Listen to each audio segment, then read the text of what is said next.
behind-the-scenes work, and my friend Michelle Stahlbeck-Grimes for introducing me to the wonderful people involved with this foundation. It's been an amazing 36 hours. My friend Cameron and I flew up yesterday. We watched the Cowboys overtime win with the Stahlbeck family, and then toured the gorgeous George W. Bush Institute today with my favorite First Lady, Aunt Laura. So now I have the pleasure and honor of joining my fellow authors and all of you for this important celebration of reading. And when I thought about the name of this evening, I thought of how well that describes really my childhood. My mother was a librarian, like Aunt Laura. Okay, I'll stop doing that. And she always made books a priority in our home. Our family moved around a lot, really every 2 years because of my father's job. And one of the first things we always did when we got to a new town or city is get our library card. I was very shy as a child, and books became a refuge for me, and the characters in the books really became close friends. I have 3 children now, twins, Edward and George, who are 10, and my daughter Harriet, who is 7. And when I read my favorite books to them, some of my favorites from childhood, it really is like visiting old friends I haven't seen in decades. I've discovered that no matter how much you love books as an adult, it's not quite the same as the emotions you feel as a child, perhaps because everything's so much more intense when you're a child. And I think every child should have that experience of falling in love with books. My daughter Harriet is in the 2nd grade this year, and she was just diagnosed with dyslexia last year. She's lucky enough to be going to a special school, and things are finally starting to click for her. She's so excited and truly empowered by the simple ability to turn the pages of her first chapter book and read, and it's just been such a thrill for my husband and for me to watch. For me, and I'm sure many authors, the joy of reading really sparked my love of writing, and in many ways I think the two are interchangeable. From the time I was 6 years old, I wanted to be an author. I remember saying that in the 1st grade. I wrote poems and stories all the time, and I kept a journal. I got this locked diary in the 5th grade with a little, key to keep my sister out, and I did not skip a day from January 1st, 1983 through law school when I graduated in 97, not a single day, which I think speaks more to my OCD problem than my love of writing, but I never lost sight of that dream, but I briefly got sidetracked. I think I panicked at some point in college and felt that I had to do something practical, and I took the LSAT. So, like many people in this room, I've discovered tonight. I've never regretted attending the University of Virginia for law school or practicing for 5 years, but I truly detested that experience. Like the day that I learned how to work the computers and bill, I thought I've made a terrible mistake. But I discovered that misery can be very motivating, and as I paid back my $100,000 of debt, and to escape my jail time, is how Brad described it earlier, I wrote a book in my free time, or when I should have been billing, or perhaps was billing GE and Philip Morris. It was a flat rate that the firm was, so I justified it that way.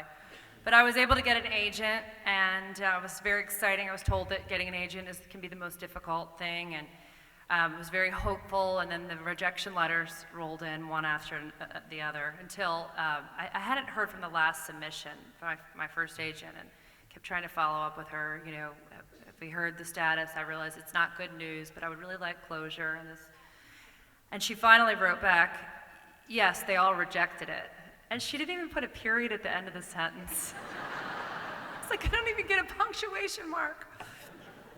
But it really was a crossroads in my life, and I'm so grateful that I decided to try again. And I quit my job, and I moved to London, and it was there that I gave myself a self-imposed 1-year deadline. It was for my father's sake, who was panicking about the economy and leaving a good job behind. But I gave myself this 1-year deadline. It took me about 14 months to write Something Borrowed. And I tried again. I sent it out to a new agent. And she submitted it, and she called me one day from New York. And I still remember that call. And it really is probably the most moment of pure joy in my life so far. And I feel very feel, a little sheepish saying that because I'm married to a wonderful man and I have 3 beautiful children. But your wedding day comes with a whole set of stress, and childbirth comes with quite a bit of pain, especially having twins. So this just ranks as the most, pure joy. So I'm now 7 books into the publishing journey, just begun my 8th recently, and I'm so grateful to be doing what I love for a living. And we were told to read from our books, and this is the point where I would do that, but I gave that up about 5 books ago. The exercise has always pained me. It's like sort of how you feel when you accidentally FaceTime and look down at the phone. It's like, oh. By the way, I love Kelly's work, and I was so happy to meet her today. We're with the same publisher, but kudos to you for talking about your lady parts and looking for the lady parts. Couldn't do it. But instead, I'll just say a few words about my latest book, The One and Only. It's a story it's an unconventional love story set in the big, bold world of Texas football. It's amazing how many people not in the state of Texas, reporters would say, like, why Texas? I'm like, are you kidding me? Is that really a question? But in creating legendary, fictitious, of course, head coach Clive Carr and my fictional school, Walker University. Get it? W, Walker, Uncle George. But I came down to Dallas several times doing research, which included attending spring practices at SMU and sampling Dallas's best guacamole, which I think is in the lobby of the Ritz, with that guacamologist who appears, and the Mambo taxis at Mi Casina. So my husband would remark as I would leave town, and him with the 3 kids, that I really had it rough as a novelist. But for much of the story, I actually drew on my personal experiences. I grew up obsessed with college basketball, actually ACC basketball, and it inspired me to be the basketball manager at Wake Forest during the Tim Duncan era. So I was lucky to overlap with him. But I actually wrote to the coaches before I applied to the school and got the job contingent upon my acceptance at Wake Forest. It was a little backwards approach to college admissions, but that experience really defined my college years. And the players and coaches and staff became like a family to me. And really not a week goes by that I don't talk to someone involved in that program. Most notably the head coach, David Odom. We talk at least once a week. I just saw him this weekend, actually, Friday. But I think sports really unify us around this common passion and goal, and they bring people of diverse backgrounds together. When I look at some of the players over the 4 years when I was at Wake, we have very little in common except for this shared passion. And because of that, we're really bonded for life. So I drew on a lot of those experiences when I wrote The One and Only. But it's interesting, when I first told my editor that I was going to write this book set in the world of college football, and I changed it to football rather than basketball because I felt like it was almost too close to basketball. But she was concerned about my core demographic, which all the men out there, I bet there's like 2 of you who have read the book, if that. You might have seen the movie of Something Borrowed, but I argued to her that women do love sports, certainly in Texas. They love football, and in the South, in Atlanta where I live, they love SEC football. And I also pointed out that you don't have to love football to enjoy this story, in the same way that like Rocky movies are among my favorite films, and I don't watch boxing. And the bottom line, The One and Only is still a very relationship-driven story. And to this point, I want to share this anecdote of I gave my manuscript in the early stages to 2 very iconic coaches for feedback. One is Jim Boeheim, a friend, obviously the head coach at Syracuse, second winningest coach right now, active coach behind Coach K. And then Pat Dye, of course, Auburn legend. So they both read it very quickly. And Coach Dye called me and said, I want to know how a Yankee from Chicago knows so much about college football. And I said, hold on a second, we have a bad connection. Called my husband, put it on speaker, and said, say that again. It's pretty thrilling feedback. But we didn't talk about football for long. He very quickly delved into the relationship to one of the characters in the book, the fictitious Dallas Cowboy quarterback, Ryan James. And he said, I know Ryan James did some bad things, but I don't think he was a bad guy. And I think it was great the way you didn't make it too black and white. And I really understood him. And I had a daddy like him who could be, could be really tough, and felt sorry for him, and I have hope for him. And then he went on to talk about the Lucy character in the book, who's the daughter of the head coach, Carr, and he said, I understood Lucy. He said, my daughter went through a lot of that growing up, and she felt like she was always taking a back seat to the sport. It's really tough to be the daughter, particularly of a head coach, and I understood Lucy. So that feedback meant a lot to me. And then there was Jim Boeheim, who I know a little better than I know Coach Dye, and I was very specific that he's a huge reader. He reads like 2 novels a week. But I said, I want you specifically to read this towards the eye of the NCAA investigation subplot. They're always getting in trouble up there in Syracuse. He'd be mad if I said that, but it's true. So he read it, he called, he said, yeah, you got all that right. It was good that you made the one issue happen, years back, because now the reporting the rules have changed and you got that right. But let's talk about Lucy and Shay, who are the friendship, this core friendship in the story. He said, I think that ultimatum that Lucy delivered was ridiculous and unfair, and I think that Shay would never have listened, and I don't think Coach would have listened, and I think what you could do is add more backstory to really explain the dysfunction in that friendship. And I said, Coach, I'm not going to tell you about your zone defense. And I don't need help with Shay and Lucy. Just tell me if the NCAA investigation. Interesting, though, I did make one of his changes because my editor had the same suggestion. But I think their feedback reinforces one thing. Women love football, and men care about relationships. I mean, no matter what our hobbies and professions are, and passions, I think it all comes down to relationships. If I stopped writing today, I would miss it, but I'd still be the mother of Edward, George, and Harriet, and Buddy's my husband's wife, and my friendships would still matter, and I think that really, it defines who we are, who we love, and who loves us back. It also reminds me of why I write. So for 7 books, I've created characters who are basically good people, making very unsympathetic choices. And I hope, as I always try to carry it as far to the line as I can, and hope that my readers will root for these characters, very flawed people, in spite of what they're doing. And I think empathy is so important in life and in fiction, and whether it's forgiving those who have hurt us or trying to make amends for the missteps that we've made in our lives. And I think this driving sense of empathy is one of the many gifts that books give our children. And another reason why I'm so proud to be supporting this important cause. So I want to wish a happy 25th birthday to the Barbara Bush Foundation, and thank you all for being here tonight.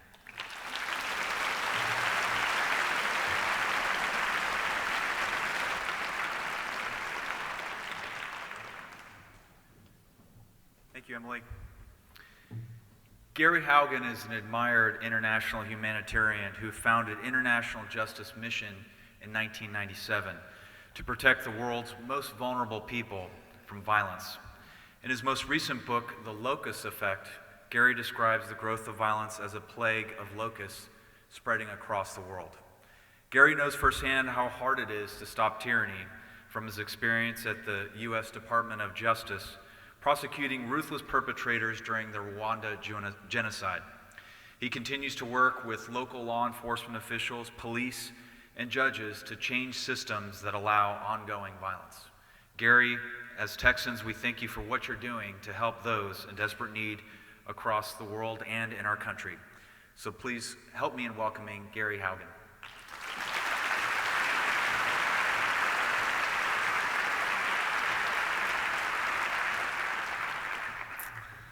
Well, thank you, George, for the very kind introduction, and I'm very grateful to the Barbara Bush Foundation to get to be here on the silver anniversary and to be part of what is already just truly a magnificent celebration of reading.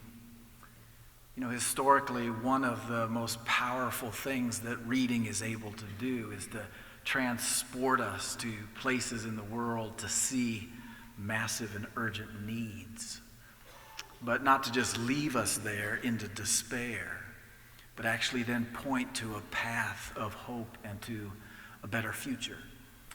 And this, of course, is the dream for me of this book that we've now written called The Locust Effect: Why the End of Poverty Requires the End of Violence. It's ironic that I, of all people, would be writing a book about poverty and violence, because I could not have grown up farther from both of those things. I grew up as the youngest of 6 kids in an affluent suburban home in California, in a world favored with abundance and security and opportunity. My dad was a doctor and a very loving and kind man. My mom was a stay-at-home mom who took great care of us, and while my 5 older siblings might have said I was spoiled, I preferred to think that I was just well loved.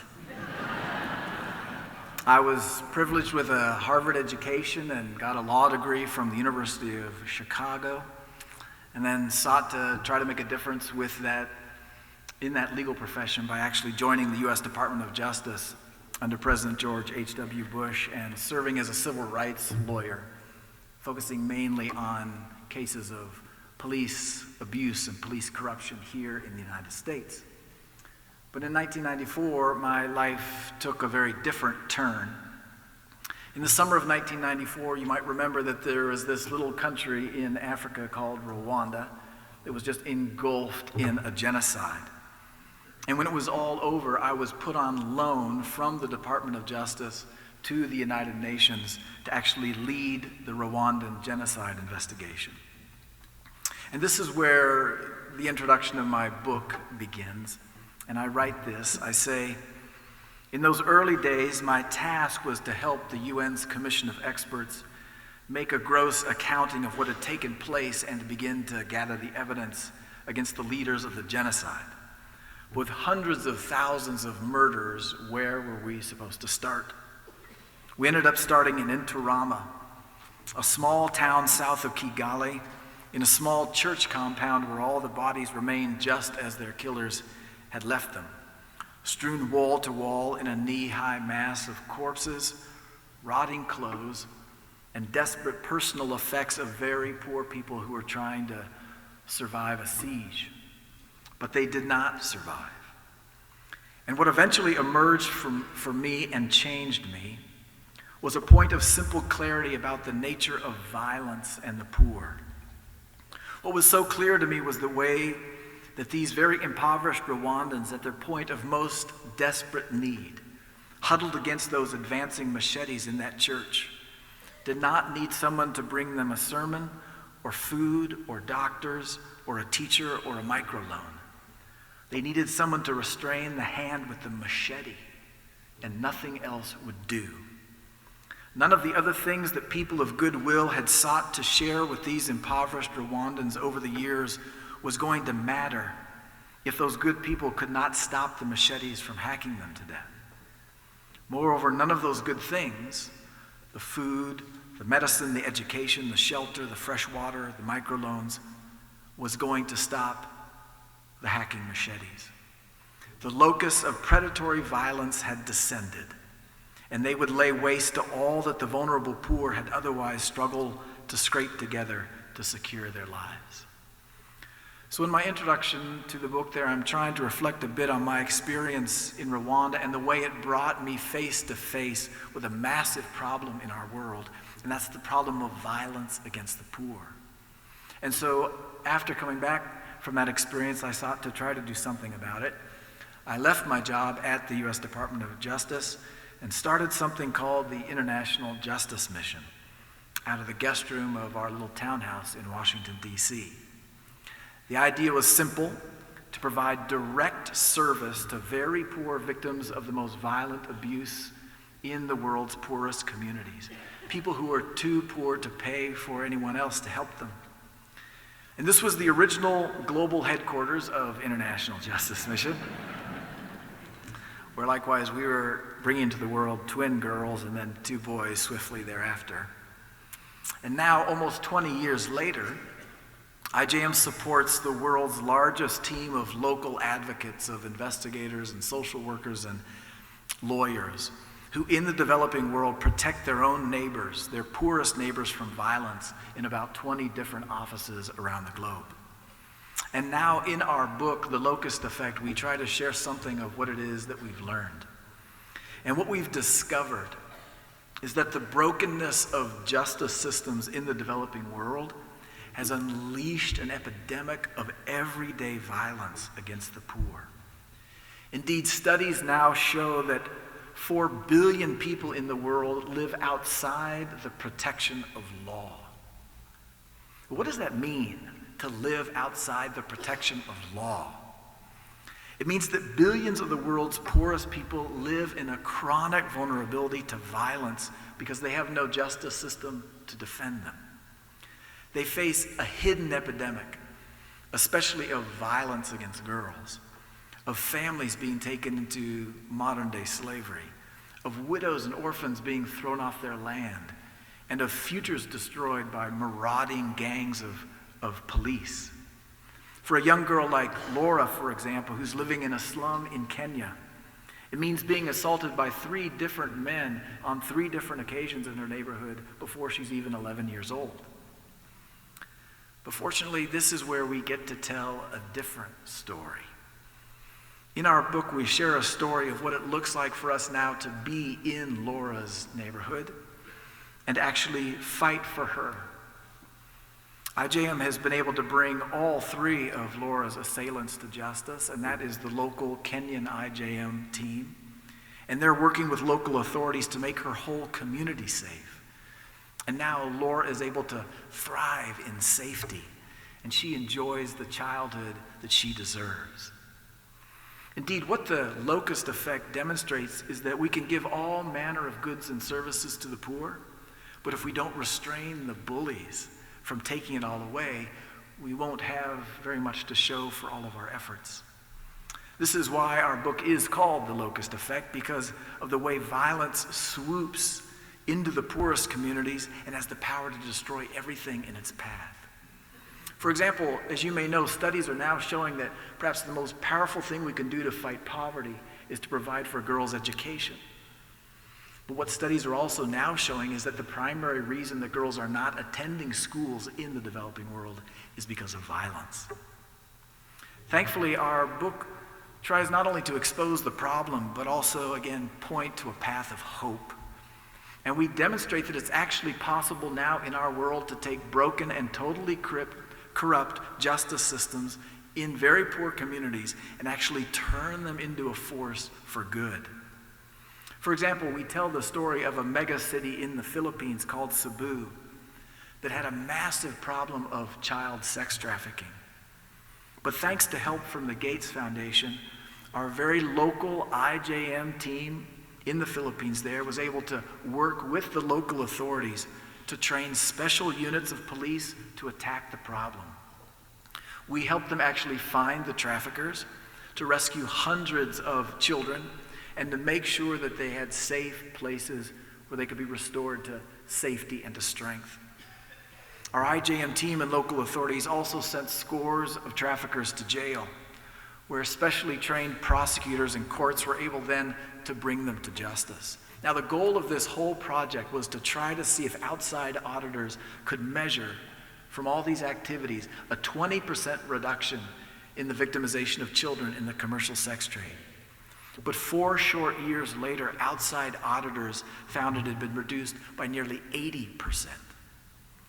And now Filipino girls like Myla don't have to fear the traffickers anymore. And they're restored to the abundant life for which they were created. This is all good news, that change is possible all over the world.